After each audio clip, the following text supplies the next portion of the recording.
You said that, you know what I'm saying, that time came where you hit that age where you kind of knew that you had to start getting some money and you kind of like jumped off the porch, so to speak. Around like what age was that? Would you say that was?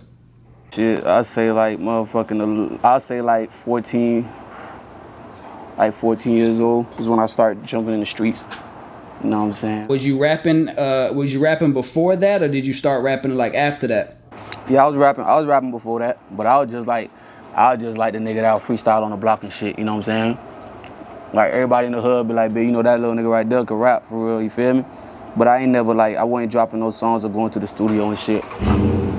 You know, niggas in the hood, the OGs in the hood will always be like, "Bitch, you know, yeah, man, we gotta get you in the stool. We gotta get you in the stool." But they, you know, folks don't really be about shit for real. Now, with like, okay, so that was around 14, 15. Now, what age was you kind of like listening to them and you was like, you know what, fuck it, I'm gonna take it serious. I'm gonna go record some shit. Yeah, pretty much like 15. 15 when I went to the studio the first time, you know what I'm saying, like for real on some shit. I started dropping shit on YouTube and shit, you know what I'm saying. Yeah, about 15, but even then, like I would drop shit, but I wasn't really like promoting it or nothing like that, you know what I'm saying.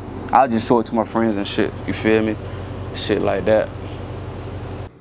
I know when you were coming up around like, what was it, like 2017, 2018-ish, you was getting a lot of like attention and a lot of buzz from the freestyles. I want to talk about the Who Run It freestyle. I mean, that junk went viral. I think you had Lil Baby tap in. Hell yeah. What was that kind of like for you? Like, you know what I'm saying, just freestyling on them and seeing the traction that got.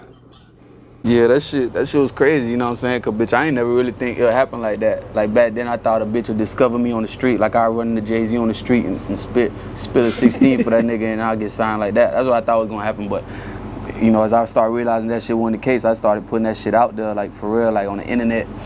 And yeah, bitch, that shit just came to me, bitch. I'm talking about I didn't even have to leave my hood for real. Like I blew up right in my hood. I ain't leave the hood. You know what I'm saying? I'm doing freestyle videos right in the hood, bitch. And that's what I was gonna ask you, was that like was the freestyling thing like your plan, right? Because you see like now artists, and I'm gonna just keep it to within Orlando, is you see artists within Orlando like trying to blow up off of freestyles, like they're pushing these you know what I'm saying, like freestyle days and things like that. So I say that to say, was it your plan? Was it like, boom, I'm gonna drop these freestyles, I know I'm gonna go hard, this is how I'm gonna get, you feel me, this is how I'm gonna get some type of attention? Did you expect it to get that much attention, or like was it just kind of, I'm gonna just do it and whatever happens happens? I mean, I knew my shit was like different for real. Like, you know, I always felt like I was like the best rapper alive type shit, you feel me? So I knew there was gonna be like, what the fuck? I just didn't think so many people was gonna end up seeing the shit, you feel me?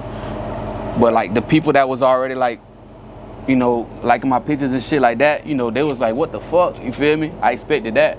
But then when more people started coming out, like, oh shit, this shit happening right now, bitch.